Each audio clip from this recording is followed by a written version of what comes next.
네, 굿모닝 건강 클릭 시간입니다. 날씨가 추워지기 시작하면서 중년 이후의 주부들이 걱정하는 것이 하나 있습니다. 네.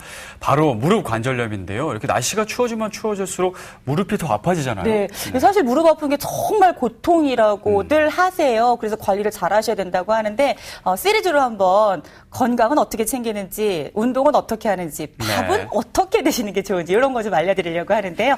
마디사랑병원의 변재영 원장님 나와 계십니다. 안녕하세요. 안녕하세요. 네. 원장님. 자, 먼저 무릎 관절염에 대해서 알아봐야 될 것 같은데요. 왜 생기고 어떻게 무릎 관절염이 진행되는지 먼저 설명을 좀 해주시죠. 요즘 아침 저녁으로 많이 추워지면서 관절 통증으로 인해서 고통을 느끼는 분들이 더 늘어나는 것 같아요. 네. 잠깐 그림을 보면서 설명을 하도록 하겠습니다. 관절염이 발생이 되는 간단한 그림인데요. 정상적인 관절은 양쪽에 뼈가 있다면 그 중간에 물렁뼈가 있고 그 물렁뼈 사이에 연골들이 있거든요. 이런 연골들이 손상이 되는 것이 관절염인데 초기에는 그림에서 보는 바와 같이 이렇게 조그맣게 연골 손상이 진행이 되겠죠. 그러면은 검사상에서 나타나진 않지만 관절염이 있는 환자 본인은 조금씩 불편한 걸 느낄 수가 있거든요. 좀 무리가 됐거나 힘들 때. 이것이 방치가 된다면은 그 연골의 손상이 점차 진행이 되면서 검사를 하면 이게 나타나게 되는데요. 이러면 이제 통증이 점점 진행이 되고 나중에는 아주 이렇게 심하게 관절에 변형까지 오는 것이 관절염의 진행 양상이 되겠습니다. 네, 저런이 얼마나 아프실까요? 예.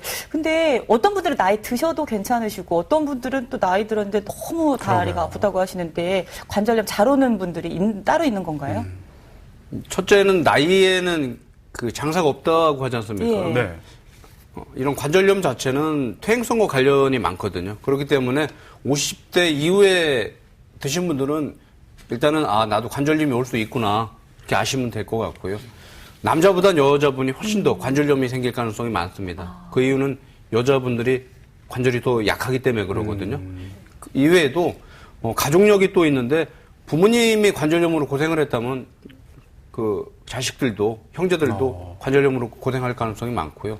그거 이외에도 운동이나 일 때문에 무릎을 많이 썼다든지 아니면은 이게 우리 보기 싫은 후에 옷자다리 있지 않습니까? 네. 옷자다리도 무릎 관절염의 큰 원인이 되고요. 또 비만. 당연히 뚱뚱하면은 무릎에도 무리가 많이 가니까 그렇겠죠. 관절염이 잘 오겠죠. 네. 병원 가서 이제 관절염 치료를 하잖아요. 여러 가지 방법이 있을 텐데 이 치료를 하면 이제 완치가 되는 거예요? 관절염은 기계로 치면 기계가 노후가 돼서 기계 톱니바퀴나 배아링이 닳는 거하고 똑같거든요. 네. 마찬가지로 관절염은 완치가 되진 않습니다. 다만 이런 치료를 통해서 통증을 좀 가라앉힐 수가 있고요. 그렇게 되면은 일상생활할 때 쓰는 기능도 좀 좋게 할 수 있겠죠. 이런 걸 치료의 의미라고 보시면 될 것 같아요. 네.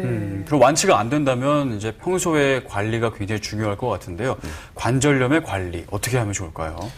일단 관절염으로 진단을 받았다면은 제가 완치가 되는 게 아니듯이 평소에 관리가 중요한데 첫째는 무릎에 무리가 가지 않는 적당한 운동이 좋을 것 같고요. 또 하나는 악화가 되는 자세들이 있거든요. 그런 걸 좀 자제하는 것이 좋을 것 같고요. 네. 적당한 휴식도 좋고요. 체중을 관리하는 것이 관절염이 생기면 쉽지 않거든요. 운동을 통해서 체중 조절하기가 힘들기 때문에 식이 조절도 중요하고 동반된 질환이 있는 경우도 있습니다.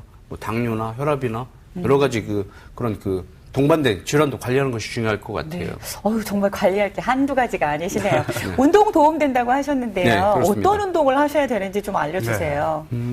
적당한 운동은 관절 통증을 관리하는 데 좋은 하나의 치료 도구가 될 수 있거든요. 예. 물론 너무 무리가 가거나 과격한 운동은 관절에는 무리가 갈 수가 있을 텐데 이런 운동을 통해서 근력을 강화할 수도 있을 것 같고요.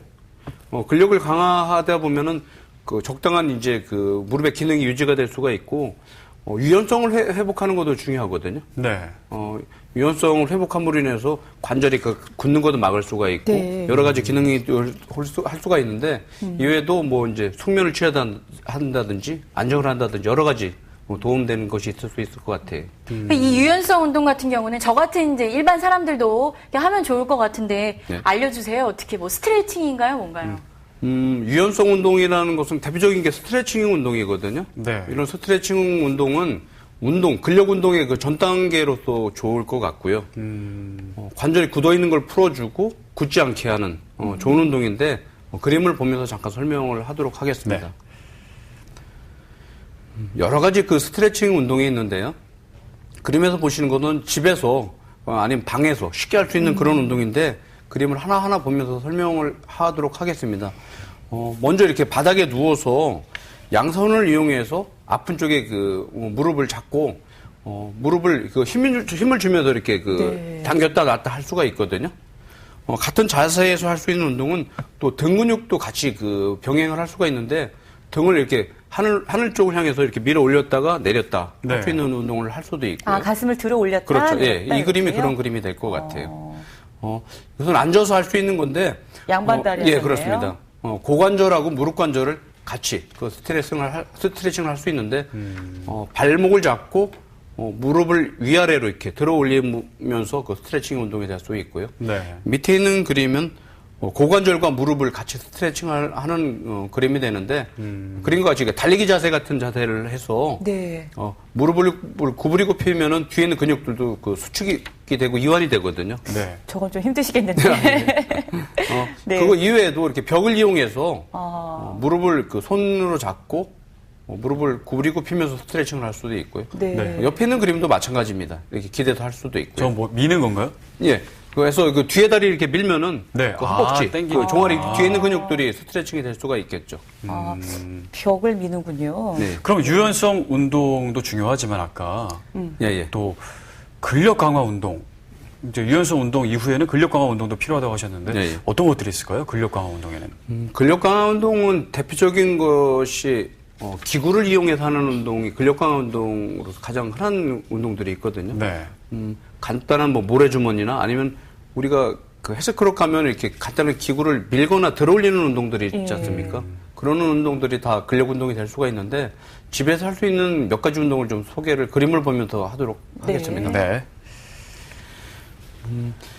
그 기구를 이용하지 않고도 본인의 근육에 힘을 주면은 근력 운동을 할 수 있거든요. 누워서 허벅지 근육을 주는 것만 해도 근력 운동이 될 수가 있고요. 그래요? 간단하게.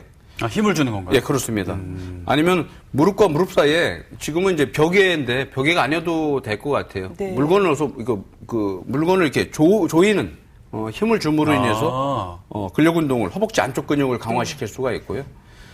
누워서 다리를 들거나 들었다 놨다? 아니면 엎드려서 다리를 드는 운동이 될 수가 있는데 만약에 좀 그렇게 무겁다 싶지 않으면은 간단한 뭐 이제 모래주머니나 기구를 이용해서도 근력 운동을 할 수가 있을 것 같고요. 네. 그거 이외에도 요즘에는 이런 운동할 수 있는 고무줄을 구입하는 게 그렇게 어렵진 않거든요. 그래서 색깔별로 강도가 다 여러 가지가 있기 때문에 여러 방향으로 운동을 할 수도 있고 이렇게 뭐 등을 이용해서도 그 하지 쪽에 근력을 강화할 수 있는 여러 가지 좋은 운동들이 있습니다. 저 평소에 해두시면 좋을 것 같고 젊은 사람들도 하면 좋을 것 같은데요. 네, 그렇죠. 네, 그 유산소 운동도 좋다고 알고 있는데요. 그런데 다리가 아프신데 많이 걷거나 뭐 뛰시는 거 괜찮을지 모르겠어요. 유산소 운동은 관절염이 심한 분들은 사실 하기가 힘든 운동입니다. 네. 그 관절염을 예방하기 위해서 아니면 초기 관절염 환자들이 할 수가 있는데 유산소 운동들은 대부분 땀을 흘리는 운동을 우리가 유산소 운동이라고 하거든요. 예. 뭐 걷거나 뛰거나 자전거를 타거나 수영을 하거나 그런 류의 운동들이 유산소 운동이 되는데 유산소 운동은 근력 강화 운동에도 효과가 되지만은 아무래도 좀 적적인 그 몸을 움직이기 때문에 스트레스도 관리를 할 수도 있고 운동 후에 피로가 쌓이기 때문에 숙면을 취해서 어떤 삶에 대한 좀 만족도, 질을 올릴 수 있는 그런 운동이라고 보시면 될 것 같아요. 네. 네. 무릎 관절염이잖아요. 네, 운동을 그렇습니다. 하다 보면 아플 수도 있을 것 같은데 그러니까 아파도 이렇게 운동을 해야 되는 건지 아니면 또 피해야 되는 운동은 있는 건 아닌지 궁금해요. 관절염 자체가 운동을 한다고 해서 치료가 되는 건 아니거든요. 그 얘기 뭐냐면은 그래요? 무리가 가는 운동은 하면 안 되겠죠, 당연히. 그래서 가장 본인의 몸을 잘하는 건 본인입니다. 그래서 초기에 무리가 가지 않는 운동을 적은 시간을 시작을 해서 조금씩 늘려가 보고요. 네. 대표적인 것이 무릎에 무리가 가는 게 무릎을 이렇게 쪼그리고 앉거나 구부리거나 계단 내려오거나 무릎에 무리가 가는 동작들이 있습니다. 그런 것들은 불편하다면 일단 삼가하시는 것이 좋을 것 같아요. 네. 그럼 방금 말씀하신 것처럼 평소에 우리가 잘 인식하지 못하지만 일상생활에서 좀 무릎에 무리가 가도록 하는 그런 동작들이 있나요? 대표적인 것이 그 쪼그려 앉는 자세고요. 무릎을 꿇는 자세 있지 않습니까? 꿇는 자세. 네. 아, 걸레질 할 때. 그래도 그렇게 여자분들 왜 이게 생활할 때 버릇이 들어서 네. 이렇게 구부리고 앉는 분들이 계세요. 좀 많이 편하게 다리 봤어요. 펴거나 네. 의자 생활하면 좋은데 무릎을 꿇고 이렇게 앉는 분들 있지 않습니까? 아니면은 물건을 들어 올리거나 내릴 때 무릎을 좀 구부리고 해야 되는데 허리만 쓰는 분들도 있고요. 네. 잠깐 그림을 보면서 좀 한번 안내를 한번 해드릴게요. 그림 마련된 게 있습니다. 일상생활할 때 대부분 이제 허리나 무릎에 무리가 가는 자세가 그림과 같이 이렇게 그 물건을 들을 때 허리만을 이용하는 분들이 있을 수 있거든요. 이제 아무 생각 없이 하다 보면 이렇게 될 수가 있는데 이렇게 되면은 허리나 고관절, 무릎에 다 무리가 갈 수가 있거든요. 그래서 물건을 들을 때는 이렇게 앉은 자세로 물건을 들어서 올리는 이런 것이 좋을 것 같아요. 네. 그렇군요. 네. 네. 자, 보다 보니까 어떤 운동을 해야 되는지 뭐 이런 것들이 굉장히 중요한 것 같은데 운동 전후에 몸 관리 요령 이런 것들도 좀 챙겨야 되지 않을까요? 어떻습니까? 운동과 운동 사이에 휴식도 상당히 중요하거든요. 휴식을 통해서 무리가 가는 관절들을 좀 안정화시킬 수도 있고요. 특히 이제 관절염이 이미 있는 분들은 운동과 운동 사이에 적당한 휴식도 하고 네. 얼음찜질과 같은 이제 염증을 가라앉힐 수 있는 치료도 중요할 것 같고요. 일상생활할 때 또 너무 이제 스트레스가 있게 되면 운동을 해도 이게 별로 효과가 없을 수도 있거든요. 네. 아, 그래요. 그래서 스트레스 관리도 적당하게 하는 것이 관절 건강에 도움이 많이 될 것 같습니다. 네. 자, 이 고질병 관절염에 대해서 오늘 운동 방법이라든가 어떻게 하면 좀 관절염 덜 오게 하는지 치료할 수 있는지 살짝 좀 살펴봤는데요. 네. 그럼 다음 시간에는 어떻게 식이요법이라든가 뭐 다이어트 이 중심으로 한번 살펴주실 건가요? 예.